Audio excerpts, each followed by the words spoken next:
The following conversation is for educational purposes only and not intended to replace therapy or other mental health services. Viewer discretion is advised. I didn't grow up around anybody who was regulated, able to maintain their own nervous system. I inherited that both biologically and behaviorally. I tend to be on the anxious side, kind of wired this way, grew up with that, no sense of safety in the world. And I've grown and created safety in myself, and now I handle it much better. So sometimes, trauma and absence of parents makes you much more aware. Welcome back, guys, to the Win the Night podcast. This is one of the multi-series episodes that we have just recently started. This is now part 2 with Shelley Bee, creator of Middle-Aged Mama Drama, licensed relational therapist with 13 years of experience, and EFT practitioner. Shelley, welcome back for part 2. Yeah, thanks for having me. Of course. Just wanted to go over some of the things that we missed on the first one. For those that didn't see it, go check that out. We talked a lot about Shelley's upbringing, and we talked a lot about the psychology of some of the things that we may have experienced growing up, and some of the things that she can look back on and in hindsight, hey, this was that, this was this. And I also shared some of my things on there, and we kind of reviewed that a little bit. We talked about anxiety. Go check it out. It's an interesting episode. But on this one, we're going to talk about the next stage in her life, which is becoming a mother. And if you could fill me in on there, Shelley, take it from here. Oh my goodness. Okay. I became a mother probably very non-traditionally. And I had my first child at 33, so a little older, not quite the 35 cutoff. So I don't know if you know this, but at age 35, a woman is considered what used to be called geriatric pregnancy. It's now called older maternal age. So biologically, you just have more risks. There's just more risks. You get more, you have more attention paid to you. So I had my first one at 33, so I hadn't reached that kind of 35 threshold. I was in a relationship that ended because he did not want kids. So I had her by myself. And so that was, interesting. And really, one of the things that I remember after having a child, I don't know, probably 2-3 years in, I remember going to my mother and going, okay, I get it. Yeah. I'm sorry. And I just say, wow, perspective, until you've really experienced something similar to somebody else, you can have, I always get this confused. I think you can have sympathy, but technically you can't have empathy, because empathy is, if you experience the same thing as them, then you can have empathy. I could be wrong about that. But anyway, I definitely had empathy for my mother, who was also a single mother, as we discussed last time. When you say that you understood, what exactly is it? Was it in the sense of the difficulty of it? Was it in the sense of the way that she behaved, and you were like, oh, I get that? What part specifically do you mean that you understood? Yes. Okay. All of it. It was just how hard it is to be a mom, how hard it is to be a single mom. And I only had one. And I had my brother, who I, kind of always taken care of. And she had 3. And, as I've said before, my brother has a disability. So it was just, I don't remember a specific thing. I remember a feeling of, wow, this is a lot. It just is, and I kind of use the example sometimes of like, maybe you think, oh, I want to do something. I want to rollerblade, or wow, skydiving looks so much fun, or whatever. And then you do the thing and you're like, that was horrible. And sometimes things are the way we think they're going to be, but a lot of times they're not. So. Yeah. And speaking of expectations versus realities, what do you think you thought motherhood was going to be like versus what it actually was like? That's a good question as well. I think I was pretty realistic about it. I mean, I was pretty parentified as a kid, so I had a big Right. part in taking care of my younger siblings. So I think I had some reality in that. I didn't have, when she was little, again, if I'm the oldest sibling, I don't really remember my siblings being infants. I'm trying to remember now, actually. What did I think it would be? I don't know. Maybe I thought it would be easier than it was. I think there's always been a part of me. It's interesting because that really carries over into my current life, but we'll get to that next time. Sure. I think there's a part of me that thinks I've done this, and I think it was a subconscious part at the time, right? I've always taken care of my siblings, so this might be a piece of cake or easier than never having to be responsible for anybody and then all of a sudden having to be fully responsible for a human life. Right. It wasn't black and white. Yeah, and I can't remember the term. There's a specific term for when I can't remember off the top of my head, but there's a term for when you have an expectation of, like, your perceived experience in something you think you're better at, usually when you haven't had enough experience in it. I can't remember the term. There is a term. Oh my goodness. That'll probably bother me for the rest of the day, but Yes. it's essentially when you think you're more that you have more experience than you actually do in something until you actually start doing it and you realize how actually you just didn't know the level of experience that kind of you need to have in that specific field. That thing kind of seems like what was a factor. And so because you did have some experience in it, it felt as though you had more experience than you actually did. Yes. I'm trying to look it up. Yeah, no worries. It's going to drive me crazy. It would definitely bother me. Yeah. Okay. So whatever that term is, I think that's true. In hindsight, right? Hindsight, the halo effect. Is that what it is? No? I'm not sure if it's that. It's like a specific person's name, like somebody who figured that out. You know what? We're gonna actually stop to look this up.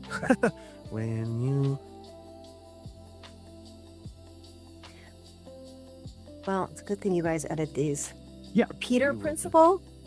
Dunning-Kruger effect. That's the one. Yep. Yes. Yep.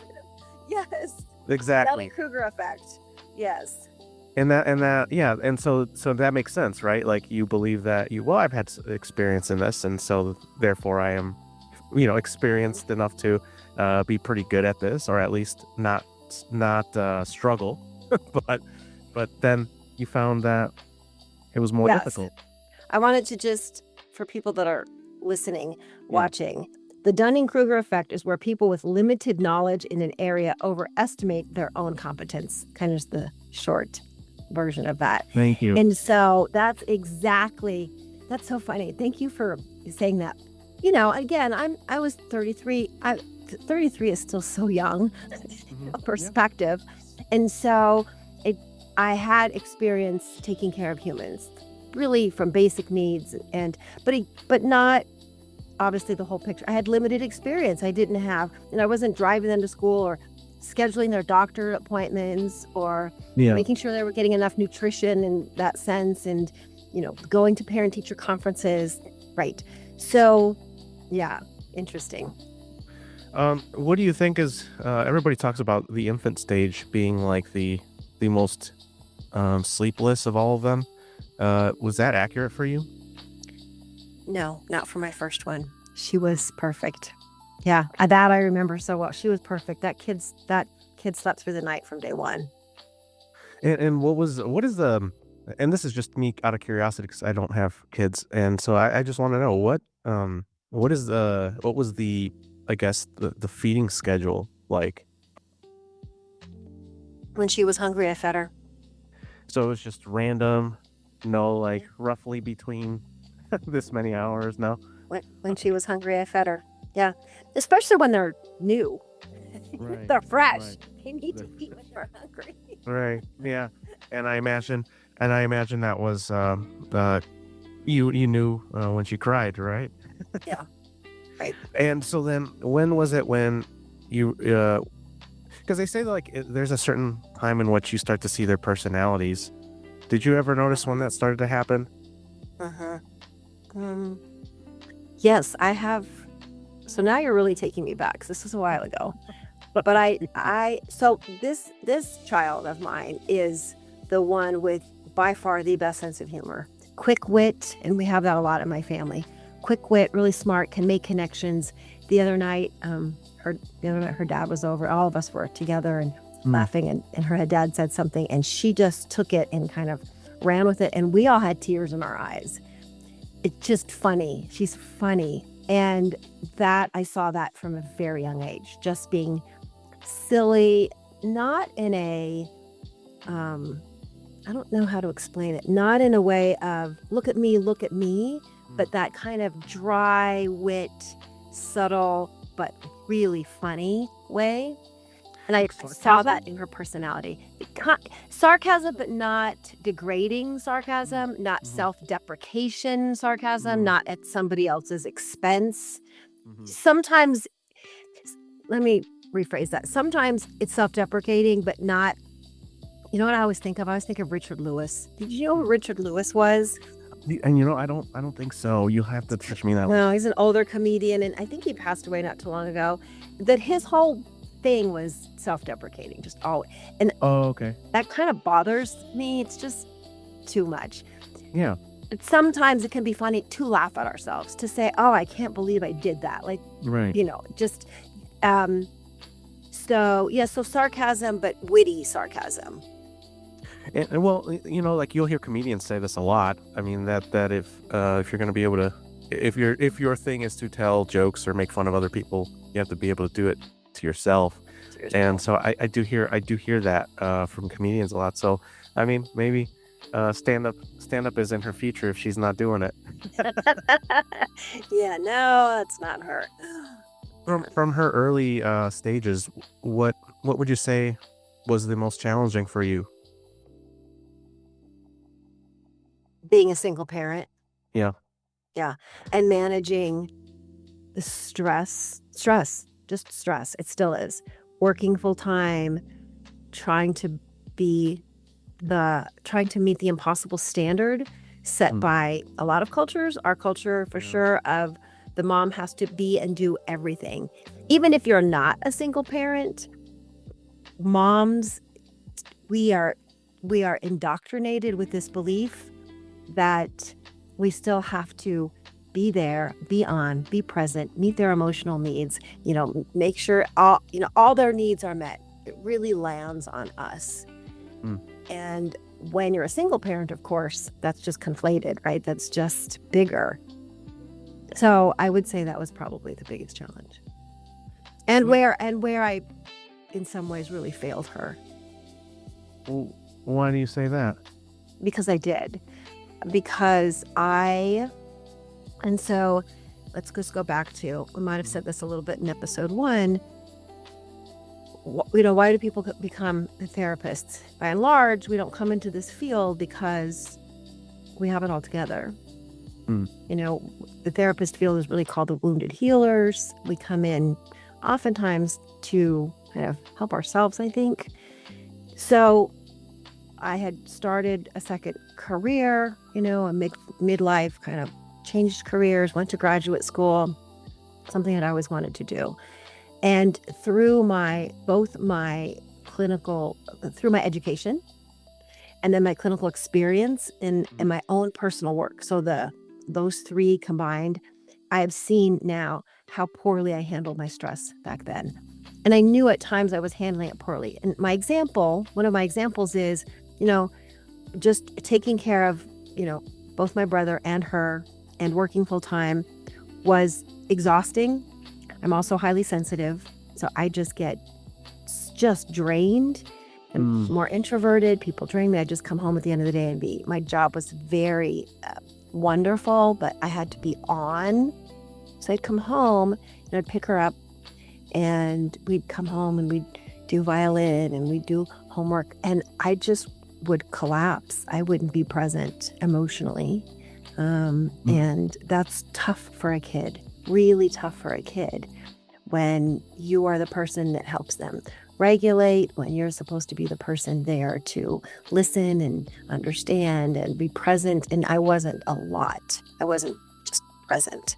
So, just out of curiosity, because that rings a bell in my childhood. I was my mom was single for a while before my stepdad came into the picture. But as a kid, that my mom worked 2 jobs, and so I didn't really see her throughout the day. And by the time she got home, it was already bedtime for me. So, what it developed in me was it was a very early independence.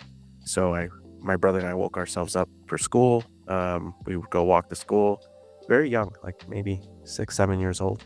And so we would have an alarm clock. And so because my mom would be out to work very early, she'd be out before we went to school. So we were kind of tasked to, hey, get everything, be up at this time, and then be at school. So we would do that. And I'm just curious, is that something, did that create independence in your firstborn? No, I think it was the opposite, because I did all those things. I would make sure that I would take her to school early and put her in before school care so that I could pick her up right after school, because I didn't want her to do both before and after. So I said, okay, get up early, fed her breakfast, took her to school so I could go to work, pick her up after school. Obviously I made sure she had food. We always did violin, we did homework. So she wasn't alone. She wasn't left on her own to get those basic needs met, like get up, get ready, get to a place. That never happened. I did that. So she was never alone. Yeah. But she was. Like, I was there, I just wasn't present. Right. So I think it's almost worse, to be honest. I just wasn't emotionally connected enough. And I was sometimes and sometimes not, which leads to a certain attachment style. Sure. And that inconsistency and that not knowing, hey, is mom going to be present to meet my needs today? Can I talk to her about school, or is she just going to, zone out? Yeah. That not knowing is pretty scary when you're a kid. And so this is me more out of curiosity about attachment styles. What do you think that attachment style is, if you're able to speak to that? Well, in the literature, they would call it anxious preoccupied. I have struggles with how the literature portrays a lot of the attachment styles. Anxious avoidant is the other one, but we usually just call it avoidant. Right. Because it's mostly men. I think there's some change in that. There's some tides turning. And a lot of it also is in just how we're raised as boys and girls in our culture. Right. So they're both of those, and there's sub kinds of each of those. I don't want to get into it, and I'm not an expert in those, so sure. Just want to say that. Yeah. But by and large, people say avoidant and anxious, even though they are both rooted in anxiety. Anxious avoidant and anxious ambivalent, or anxious preoccupied. But the anxious word is often dropped from the anxious avoidant, and they're just called avoidant and anxious, right? Which is usually men and women. Yeah. I like how the anxious label is removed from the one that predominantly refers to males. Yeah, for me, I was that created a very anxious attachment style for me. And so yeah, that makes sense. That's what I've been following, and so I just wanted to kind of like see if that's kind of what I guess what's the word, if that connects. So. Well, what you're saying is more of what is stereotypically, just very simplistically, the avoidant is more of that, like lots of like neglect, kind of consistent neglect. Right. Yep. And the other one, which is what my daughter is, which is what I am, which is what a lot of women are usually, is the back and forth. Sometimes parent was there, sometimes not. So it creates this kind of push and pull. My joke is, if you know the comedian Stephen Wright, love him, my favorite comedian. He looks like Art Garfunkel, kind of. He's got this hair, and he just always talks like this in a monotone and just brilliantly funny. So one of Yeah. his jokes is, well, I got a new dog and I named him Stay. So then I would say, come here, Stay, come here, Stay, come here, Stay. Yeah. And his delivery is just great. But I think about, that's my analogy for the anxious, preoccupied, or anxious ambivalent attachment style. It's kind of that. And that one I could talk about a lot. I won't, but just because I know it so well. And there's some self-sabotage that goes in that, but the kind of not knowing when the rug's going to be pulled out from under you. So you have this sense of love and connection and being seen and felt as a human. And then boop, the next time it's not there. Right. So it creates a lot of fear of abandonment, and obviously lots of anxiety, and kind of in some ways the opposite of self-reliance. There's actually this which is why women are labeled with all the labels that we call them, which isn't very uplifting. I wanted to just really very quickly put in a quick plug for somebody named Stan Tatkin. Stan Tatkin wrote the book Wired for Love, and Wired for Dating. He's brilliant, and he is in this field of couples therapy. He created the PACT model, PACT, psychobiological approach to couples therapy, PACT. But he labels the attachment styles as anchor is the secure. What we would call avoidant is an island. And then what we would call the anxious ambivalent is a wave. So anchor, island, and wave. And I won't go into those in depth, but what I like about them is they're just not pathologizing. They're not as pathologizing as some of those words that we use. And because sometimes we stick onto those labels and identify people by only this one characteristic, when humans are just so much more layered and nuanced. Yeah, and my therapist, whenever I bring up attachment styles, she's like, you could be any of those. She's like, with some people you're this one, some people you're that one. That's true. 100%. Yep. And so she's like, you could be any of those. So there's no such thing as just one specific attachment style for everybody. And I thought I didn't think about that. Yeah. No, it's very true. We usually have a predominant one, but 100% it can change depending on who we're with. And Yeah, and so then I'd like to know, I think you might have already said it, but maybe there's something else to it too. What do you think parenthood has taught you about yourself? Oh, wow. Do we have the time? Everything. My kids have been the driving force I am a curious person by nature. I might have said that last time. I am always asking why am I doing this? Why am I behaving like this? Why does this bother me? So again, in my own therapy, in my research as a clinician, as a therapist working with other people, I learned about myself, and through the eyes of my children, I learn, how we develop our sense of self and where that comes from. But I would say the motivation, they've been my motivating factor to learn about my own upbringing, the patterns that I was repeating, the patterns that I was aware of and that I was changing, and the ones that I wasn't aware of, that just weren't in my awareness. So they taught me that. I learned that from them by paying attention and saying, whoa, I didn't realize I was doing that. In some senses, in some senses, then they've been kind of a mirror to you then. Yes. Yeah. So that's interesting. So I've only gotten to know really about our trauma by I look at my nephew. He does the things that I used to do as a teenager. That because he's in his teens now, and the short. There's this I notice a lack of respect towards parents, and that comes from somewhere, and I think that's the maybe not being seen, the feeling of in some senses not being not being spent enough time with, And I think that that was something that I grew up with too, was that like for one reason or another, right? Um, I there was that kind of like my parents were doing their thing, and then as a kid I was kind of just over here. And I think that that creates some level of bitterness and resentment, and I when I see that I'm like, yeah, I understand. Like it was in some sense like like I said, like it felt like a mirror, so that's why I was asking if that was kind of what that felt like. Absolutely. And so then moving into how many children do you have? So I have 2.5. Okay.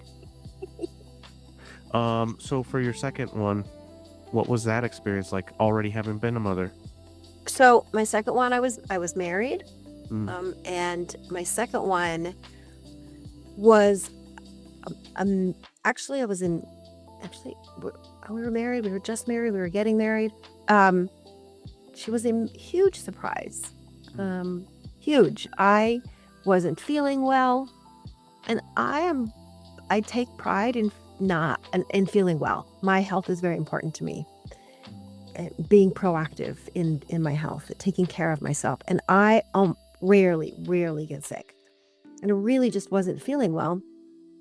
And we had gone to the doctor, nothing seemed out of place, and they'd taken blood, and they said something like, well, your hormone levels are, I forgot exactly what happened, but they said you are probably in perimenopause.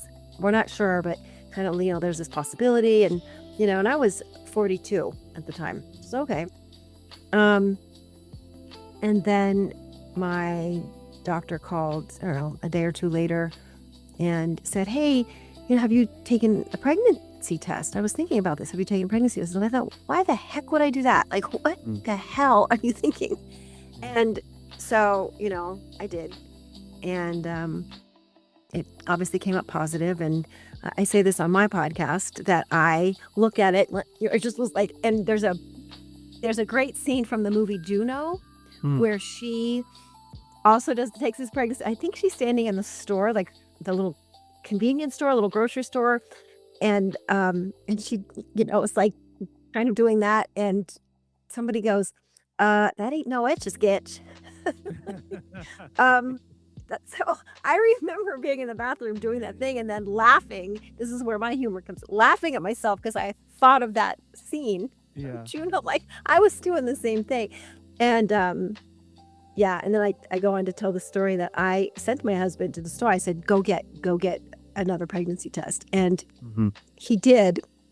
And he called me from the store. And my visual is because he was talking to me. I just visualized it cowering like this, going, because he said, which one do you want? And I was like, I don't know, just give me one that works.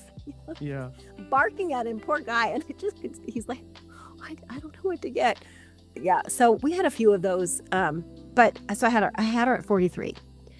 I already had, obviously my own child, and I had stepchildren at this point. Yeah. So, and it wasn't something that we had actually, my husband and I had just met with 2 days ago, a lady about potentially becoming foster parents for older kids. Because we had agreed that we would want to be foster parents to maybe a teenager, because teenagers are harder to place. And, we just thought we could really give them some help and get some structure, because oftentimes they are just they age out of the system and they don't have really a lot of skills and support. And Right. so we thought, oh, well, we can do that. And so that was our plan, and it didn't go as planned. So Before we get into that, I did have a question about when you say that you like shook the pregnancy test. Is that were you afraid? Were you afraid to be pregnant? I wouldn't say afraid. I was shocked. It was, it just didn't seem real. I mean, I was 42. Yeah, I think shock was bewildered. I don't know, just shocked. Yeah, it's like it shouldn't be possible type of reaction. I understand. Yes. Okay. And I cried. I mean, I spent the next probably month crying quite a bit. I did not want to start over. I didn't want to start over. Oh, really? Why do you My think? daughter was 9. I just didn't want to do it again. I'd already been there. My daughter was 9. My stepkids were 7 and 5 or something like that. Mm, Um, I, I just didn't want to start over. yeah, no, Um, that's understandable. And so then, moving on to like a little bit later down the road, did I imagine once you had your second one, what was your what was your feeling then? Was there like, I'm glad that you know that's over, or like I'm ready for this? Or what was what was the sense? well, after the first month, I embraced it. So Mm, even the rest of the pregnancy was great. I swam, I worked out, I mean, all of that. And I remember feeling it was different because I wasn't alone this time.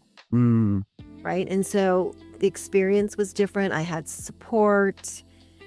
When I found out it was a girl, I was really happy, and my daughter was happy. She was getting a sister. That's what she really wanted. And my husband, his children were all met boys, and so it would be his first biological daughter, and so there was a lot of excitement and joy. And his mom only had grandsons as well. So the mm. first girl on that side of the family.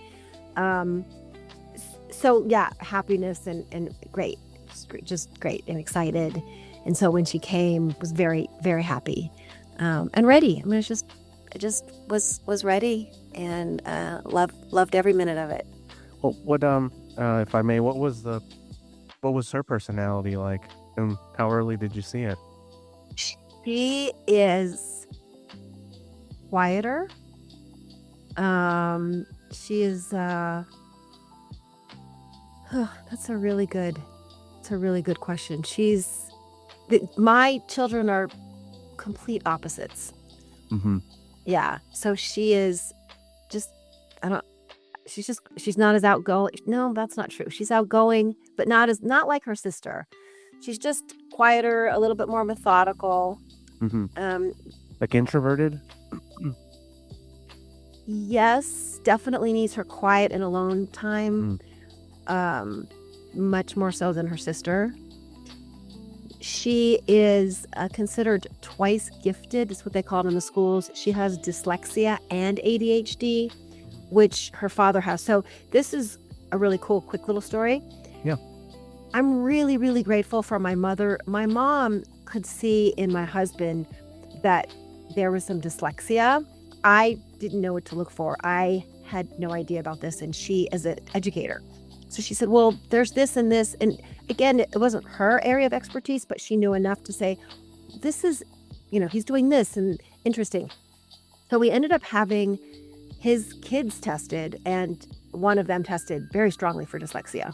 Mm, And, and so, okay, now I have mine. And so I got her tested really young. And a lot of people said, oh, she's too young. She was, I think, 6 or 7, mm-hmm. and first grade. So anyway, I got her tested very young. She tested for dyslexia, and so I taught her cursive. Kids really need to be learning cursive again, really. Yeah. So, I taught her cursive, did all the things, we did neuro-feedback, lots of things. So she can handle it now. And if I hadn't have done those early intervention things, she would be really struggling now. And so I'm very grateful that I took that thread and ran with it. So personality wise, that was the question. Sometimes I go off. Woo, No, that's okay. something shiny. Yeah. You just have to. What were we talking about? Yeah, we were. Yeah, Personality. Just so what I find interesting, and I am not. I don't know nearly enough as I probably should know about both of these conditions. But dyslexia, they have shown that people with dyslexia have a higher level of intelligence than the general population. This is my understanding. And by and large, and they don't know why. They don't know if it's because of the dyslexia, or if it's like something in having dyslexia, or if it's because people have it, they adapt Mm-hmm. in a way. I don't know. If anybody out there knows, please, I don't know anything about it. I just know that I had to get my kids support, and these are the basic things I could do to help her brain. Right. And Did she have to so go? I'm sorry. Did she have to go into like specialized classes to help her with that, or no? She was able to. No. Okay. Yep. Yeah, from day, well, because I got it so young. Right. So even in first grade, I taught her cursive, and kids print in school. Mhm. And I would say, hey, could she write in cursive? And thankfully, she's always been in really good schools. And they said, yes, she's allowed, except if she's doing projects with other kids, she has to print so they can read it. Right. But to this day, she writes cursive, and none of her friends write cursive. Okay. So things like this, there's something about this motion that's not good for kids with dyslexia, but all kids. There's something about the neural pathways in your brain that connect when you're young, when you're writing. That's why journaling too. If you're writing, I don't really understand all that, but it's kind of fascinating to read about it. So no, I think I did enough things for her. And I learned that dyslexia is an auditory processing disorder, which I thought was interesting. And there's so much more than just switching things. But it's funny, I have a bookshelf that's right here next to me, and I love it. It's just one of my favorite. It's wood bookshelves, and she helped me put it together, and one leg is backwards. It goes like this. So our joke is like, have her, put the furniture together, because, yeah. But personality wise, she's very smart, like really aware. She's observant. She's an incredible reader of people. Yeah. She can tell you. She is very good at micro expressions, reading body language. She's much more of that kind of a kid. Mm-hmm. And where my other kid's just the social butterfly and, la, la, la. Yeah. Yeah. Wallflowers, as they call them. That's how I would describe myself too. Is I observed people. I'm a people watcher. I would just sit and watch what they do, and then kind of study them, and then that feels about right. And so then, how did they mix? My brother and I were opposites. How do you feel like they mixed? Well, it's funny because they're 10 years apart. Right. So I had them at 33 and 43. Mm-hmm. And my husband and I thought, we're 10 years apart. There's not going to be any like sibling rivalry or any issues. Nope. That's correct. So funny. I mean, the 2-year-old would poke the 12-year-old, the 3-year-old would, poke the 13-year-old, and go in her room, getting her stuff, just the same things. Overall, just 10 years is it's just difficult. Like you can only be so close. I think it's just developmentally, they obviously are completely different stages. I think as they've gotten older, they've gotten a little closer, but, I don't think I don't know if I shared this part with you, but my older daughter has struggled severely with drug and alcohol addiction, and almost died. And she wasn't present for the last few years, except in very, very difficult and scary ways. Mm-hmm. And just so now she's okay, thank God. And they are reconnecting now. So yeah, and my hope is as they get older and as I, exit this planet, that they have each other, and I believe they will rely on each other. If it's of any solace, my sister and I are 9 years apart. I'm 9 years older than her, and her and I, as you say, when we were growing up, we weren't quite as close, because how much can you relate to someone 9 years? You're a junior, and so her and I, though recently, have gotten closer. She's actually going into psychology, and so that's her major. And so as she has grown, we've gotten closer, because she's starting to figure out taxes, and so I've already done that, and so she'll ask me, hey, can I stop by, and I need to learn how to do this. And so where it has changed now is that she's hitting stages that I've already gone through, and she needs help with, and so I'm the one closest in age to her, So she'll come to me and say, hey, I need help with this and that, and basically how to be an adult. I taught her how to drive. So like those things, as she hit her late teens, I think is really when we kind of started getting closer. So if it's of any solace, as we've gotten older, we've definitely gotten closer, because life kind of, in some sense, puts you on an island.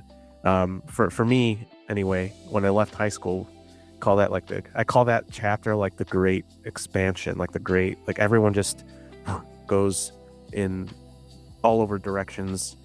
People you grew up with in school that used to talk to all the time, they gone and in different paths in life, and the great disbandment. That's what it is. That's what I called my post 18 years of age, when everyone goes into college and off to their own path. It's a great disbandment. Everyone just goes their own way.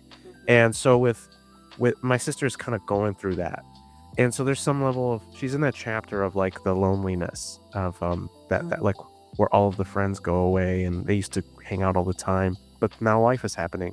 And in this culture, we're very much work oriented after you're an adult, and so you have to prioritize work and finances, and that takes priority over the pillars of friendships that we grew up with, because in school it was almost like it was designed that way, where we relied on the pillar of friendships to get through every year. Like every year we would, oh yeah, I've known this person since second grade, and so you kind of follow each other up through those years into adolescence, and then suddenly you get disbanded everywhere. And I think that's like that was probably the hardest realization of adulthood, is that it doesn't have to be that way, and that's something that I've learned too. But initially, that's the culture, is you go and into your own. You're supposed to prioritize finances and having a house and starting a family, which are all great things, and it also kind of neglects the friendships in some sense. Right. Well, your story, you are so right, and I think about that with my high schooler. And the way you said that, I like, you've known these people since second grade, you've grown up together, and it's the emotional piece, right? Like, yeah, you've always been together, and there is some sort of an emotional connection and support. Going back to what we started this podcast talking about, growing up and me not being maybe connected with my kid all the time, not being present for her, that big S word that I talk about all the time is safety. It's safety for men, for women. It's being human and feeling safe in somebody's presence, safe to just be who you are, good, bad, or otherwise, just who you are and being accepted. And there's a sense of that when we're growing up and we've known each other since second grade, and then we're going through middle school and we're going through puberty together, and we all can kind of, again, understand each other's experience, have empathy, whatever, and you don't label it as that when you're a middle schooler and a high schooler, but you develop these emotional ties and some trust, and familiarity. And then everybody moves and goes away, right? And you're kind of out in the world now, not having almost that scaffolding, that support system. Right. And I think that's a really, really important piece. I just was talking to my high schooler about this literally 2 days ago. It's very interesting. And how close is your high schooler to graduating? About a year and a half. Oh yeah, so it's almost there. Yeah, and she's almost there. There's now maybe she's told you, maybe she hasn't, but there's like I don't know if that's changed anyway. Is that in high school, everybody's starting to talk about. I remember all the little chats going on about oh, well, what do you want to do? What do you want to do? And at that time, I was like, I don't know. I like to draw. Maybe animating, and so just not understanding that anything art related, by the way, is a challenge, because you don't necessarily, and I didn't know this, I always thought, and my older sister, she's big on going to school because my dad, she spent more time with my dad. I didn't really grow up with my dad, My parents split when I was 5. So I really didn't, even to this day, I got to meet my dad. Well, not meet him, but like reconnect with him, and kind of realize, yeah, he's a stranger to me. I don't know who he is really until I'm still trying to figure that out. But I realize now that anyway, that's a different story. But yeah, the point being that everybody's chatting about what you want to do, and not realizing that with art, if you could do it, but it's dependent on connections rather than like the degree. And so my brother went into sound engineering, because we're for the most part, except my older sister, literally every other of my siblings are all artists. Like, we all to some degree draw, and we like to design things, and so we're all inclined in the art field. But with school, it's different than like my older sister, who got into politics. She was demanding about everybody needs to go to school. But with art, it's a little bit different. You need the connections, and my siblings and I weren't the greatest social people. And so if you're going to be in the art field, you kind of need connections to really build your ability to get pushed out to the masses. And so that was not knowing that in high school. Like, we talk about careers, and it sounds so simple, like, yeah, I want to just do this thing. And so I'm wondering, is that something that your daughter is wondering now, or does she know? Is she set on something? Well, I want to say 2 things. First, I think, yeah, I agree with you. The nice thing about art, though, is even if you don't do it for a living, I think it's important that you do it anyway. And I don't just mean you specifically, but people in general.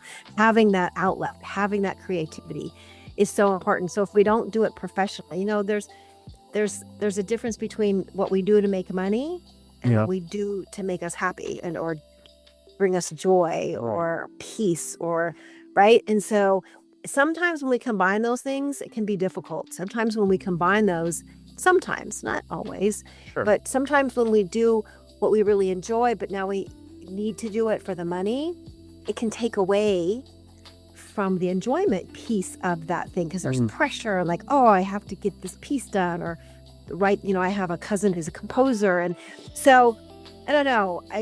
I've learned that through age, to be honest with you. That wasn't something I knew younger, and I'm like, hey, they're not always having to be the same, where I make money doing this and I enjoy it, but really my passion is this, and this is more of a hobby or fun. And I had another thought and I forgot. So to answer your question, yes, my daughter, going back to the observant piece, I don't know if you're familiar with Paul Ekman's work. He just passed away, Dr. Paul Ekman. Wow, we just love him. He did all of the research and the work on microexpressions. And he was a consultant for the movies Inside Out, at least the first one. I don't know about the other ones. So he's a psychologist, and really he did a lot of different things. But the big thing is those microexpressions. And so my daughter, when she was in elementary school and through middle school, there's lots of apps, and his app was one of them, where you could study people's microexpressions, and it would test you, and it would flash up a very subtle eyebrow raise or something, and test you. She's kind of been obsessed with that. So maybe something in that field. Oh, I remember what I was going to say. The nice thing about her generation, right, and even just in what's happening in the world now, is that it's not like in the old days where it's like, well, what do you want to do? Here are your choices. Okay, well, I want to become that. I think now people can take like your interest in art and create a brand new career. Right. People can do whatever they want now. I saw a story once about a lady who by trade was a lawyer, by education was a lawyer, had experience and didn't really love it. And so, but she had her passion for animals. This was several years ago. And then she noticed how there were some animals on commercials. I don't remember, remember the horses that did beer, like the Clydesdale, I don't know. And so long story short, I remember that it was this news story on her, and she noticed that these animals weren't represented or maybe being treated fairly. So she started an agency. She became an agent for the animals, Right. for any animals in print or movies or commercials or anything like that. She became their agent, but because she was a lawyer, she had all of the skills and knowledge to do the contracts and the legal part of it. So she combined her, her education and skills with her interests and passion and created a career that didn't exist, right? I Yeah. just think it's a great story.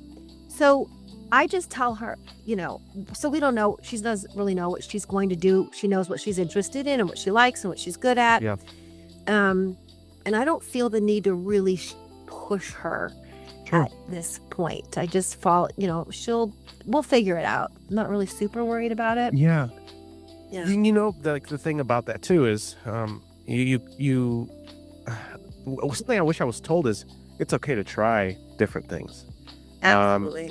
It's one of the things that, like, it's almost like there was this demand to, no, you have to find that specific thing and then do that, because if you don't start early, you're going to be catching up. And that was always like the stigma around career choosing, at least when I was a teenager, was, no, you have to know by now, like by graduation date, you should have already picked your career path, Right. and picked your school you're going to go to, already been accepted.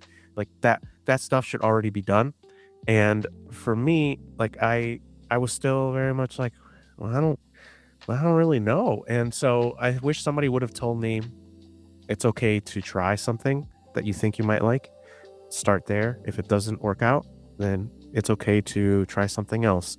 And that's the thing that I didn't really feel when I was a teenager. So it sounds like, based off of what you're saying, and even what my sister has said, that there is more, there's more about exploration in high school. And now. understanding that it's okay, right? Right. I mean, it's exactly what we said at the beginning of the podcast too. You try something. I said, like, you try skydiving, and you're like, oh, I don't really like it. You don't know oftentimes. Now, when it comes to some careers, sometimes it can be very expensive, so you got to be a little careful. But Right. we are talking about maybe, who do we know? We know a lot of people are shadowing or spending a day or two at somebody in their office, and so she can have some felt sense of some careers. I don't think she has to make the decision of exactly what she wants to do, though. Right. She can get the education and then kind of just see what happens. I don't know. I just don't feel like, we need to be pushed into a box. Sure. And I agree with you. I do think that that's changing. I mean, I am a good model for my kids. I went to grad school and changed careers midlife.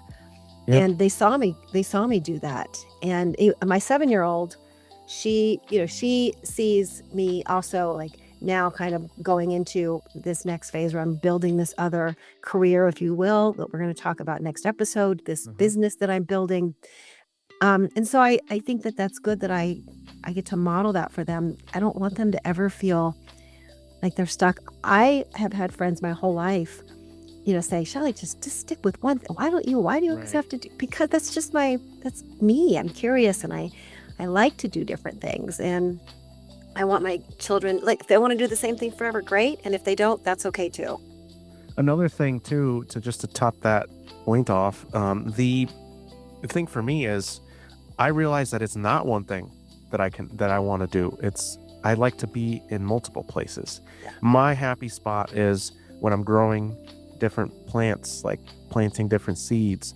I don't like feeling confined to one way of life. It's why when I went into the military, I didn't go active duty, because I want to do the military. I wanted to do the experience, but I don't want to be confined to one way of life and be forced to do that specific thing, because I'll hate it. Like, the way that I love things the most is when I'm allowed to spend time here, and grow all of those things, and get to be in different spots, and I get to have these different plants to feed off of the labors of their fruit. And so that to me is what gives me life and keeps me happy. And so that's another thing that I didn't like. Everybody was choosing this one thing, but I like to be in multiple places. I like to have different things, to have different conversations, different things to do. And so that to me is my happy place. And that's something that I also didn't hear, but that sounds like that's changing. I want to give some time too, if I could, just because we are getting close to that time frame. Did you would you want to share about your 7-year-old? My 7-year-old is my biologically my granddaughter.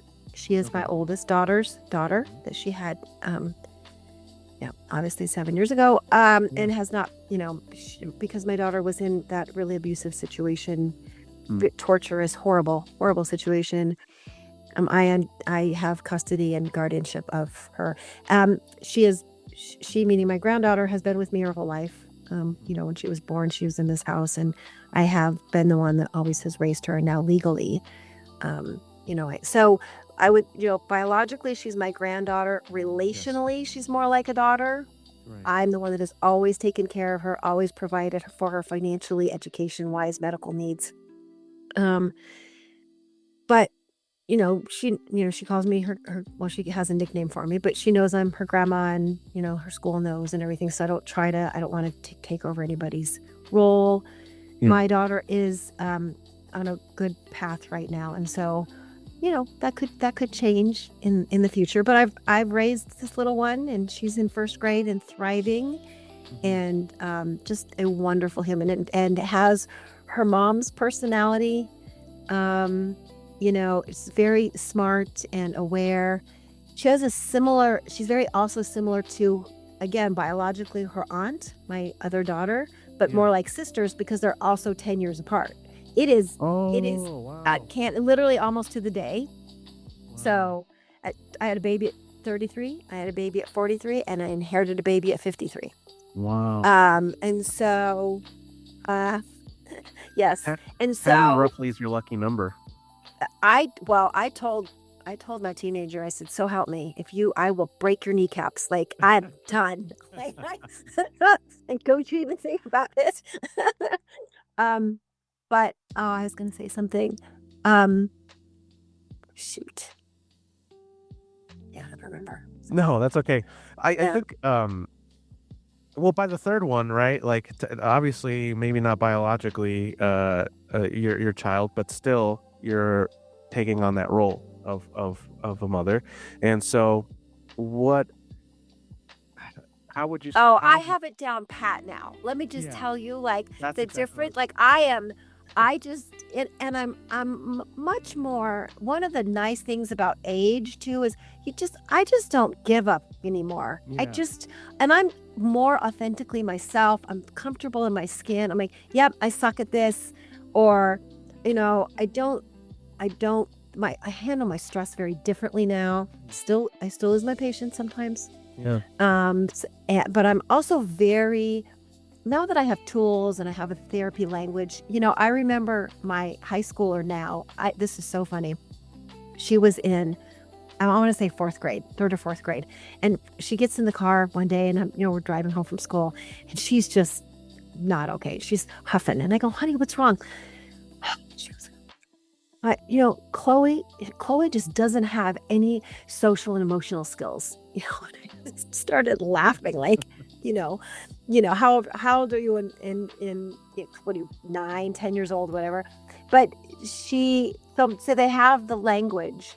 Um, and I am much more present. I get down, sometimes I'm on my phone, or I'm trying to, schedule this podcast or Yeah. do something, and I really need to get this out. And she's talking to me, and I say, and I will go, okay, or I'll say, 1 minute, let me just send this. And then I'm going Uh-huh. to, so I don't know. I didn't grow up around anybody who was regulated, the therapy term, I think, but Sure. who was able to maintain their own nervous system. So I inherited that both biologically and uh, behaviorally. I tend to Yeah. be on the anxious side, kind of wired this way, grew up with that, no sense of safety in the world. And I've grown and created safety in myself. And now I handle it much better. So what I wanted to say, and I think this is interesting, my I didn't end up getting a divorce. Mhm. And my husband, who is a wonderful human, but struggled with addiction. Mhm. And that was the cause of our divorce. I eventually just had to leave. So my both, my older daughter and that's her dad for as far as she's concerned, right? And so both the girls, but the teenager really saw that. So dad wasn't around a lot. Dad was gone a lot. Dad would make promises and not show up, and then there was Mhm. me. I was just this stable. And the 7-year-old, same thing, exact same experience. Mom wasn't around a lot. Mom was gone a lot. Mom was struggling. Mom would make promises and not show up. So those two, even though they're auntie and niece, are much more like siblings, Mhm. raised in the same house the same way as my teenager and the older one, right? So they're much more like sisters, but they're similar in ways because they had very similar experiences in childhood with one parent, Right. being absent. Well, in the case of the 7-year-old, her father also, he sees her every other weekend, but he wasn't around. So it's interesting. I see in my 7-year-old, her mom, that sense of humor and, outgoing and stuff. And I see parts of also like her auntie in that. And sometimes I get curious about, is it, that they had similar experiences, Mhm. their level of awareness, sometimes, trauma, right? Trauma and absence Yeah. of parents makes you much more aware and much more, Yeah. right? So Yeah. I think that's interesting, and I'm noticing some of that now, That really. that is 100% what happened to me. Yeah. I am very sensitive to reactions. I already know when somebody's upset. I already know when somebody's like doesn't know about me. Uh, I've already figured that out before words can be said about it because as a child, not having had that safety of knowing whether my environment was going to change in a minute or two, there was always uncertainty, and so I had to be alert. That was survival for me. So naturally, I've become that's like in some senses my gift is I can sense when somebody's upset, when somebody's not happy, when somebody wants out of a conversation. That is something that I will pick up on and adapt to very quickly. And that comes from that. I 100%. have a question, and then we Yes. can go. Sure. I was curious if you were saying about how you like to do lots of things and plant lots of seeds. About 4 years ago, I found out about something called human design, Mhm. and I don't know if you've ever done any human design or kind of looked at that. Uh-huh. I will say I did. Somebody introduced me to human design, and I'm what's called a manifester. And manifestors are real, and this is so true to me, are really good at seeing kind of needs in the world, like seeing holes. I've always been in service in nonprofits and Mhm. agencies, and oh wow, this population really needs this, and they'll say, oh my gosh, Shelley, like, and then I'll just get the resources then I'll go on my way. Mhm. I've always been very good at seeing needs and Mhm. kind of mobilizing and then I move on. And that's one small trait of a manifester. But I was curious about Mhm. if you'd ever heard of human design based on what you were saying, kind of how you like to function in the world. And No, yeah, I haven't heard of that, but it sounds like something that I might relate to because well, I'll just let you in on what goes on for me.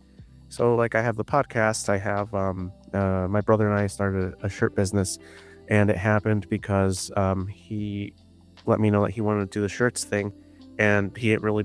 So that one of the things that I have to explain here is that growing up, because of the divorce and the chaos that all of our childhoods were, there was that sense of like, "Ah, I can't do that because if it goes wrong, like something going wrong, another thing going wrong was like the worst thing in the world for us. So, my older brother was like, yeah, I want to kind of do this, but like there's some sense of fear of that. What if it fails? And so, me already having started something that I know can be successful and is growing, and I was like, no, no, no, it can be done. And so then I was like, I'll start it with you. And so then we went down and did the t-shirt thing, and I was like, I'll find a place for it, but all we need to do is just to place it somewhere where it makes sense. And so I also do gatherings of Marines every year because there was some sense of like for me my struggle of getting out was not having that community, and that was my family. That was my replacement family in some sense. So I was like, no, I want to do something about that. And so then once I figured out that people wanted to do that too, and they were struggling, created that group. I was like, we do the shirts every year for the birthday celebrations, and then we do that to grow the business. And so then suddenly we started doing that, and it worked. And so suddenly there was that connection of like, my brother started to see it of like, it can be done, it is possible. And so I guess to some degree that maybe that's that, of like, I see where things, because of that sensitivity, I know that somebody doesn't believe in something, and when I know for a fact it's possible. And so all we need to do is, you just need to see it. That's what it is. You haven't experienced that because all you've seen is things crash around you. So your sense of possibilities, is destroyed because all you've seen is destruction. So you haven't seen things being built. So then let's show you that this can be built and it won't collapse. Yeah. And so that I guess sounds like something similar. Maybe it's that. Maybe. I don't know enough about it. So I just think it'd be interesting it's a very woo-woo thing too. It's like, but it's super cool.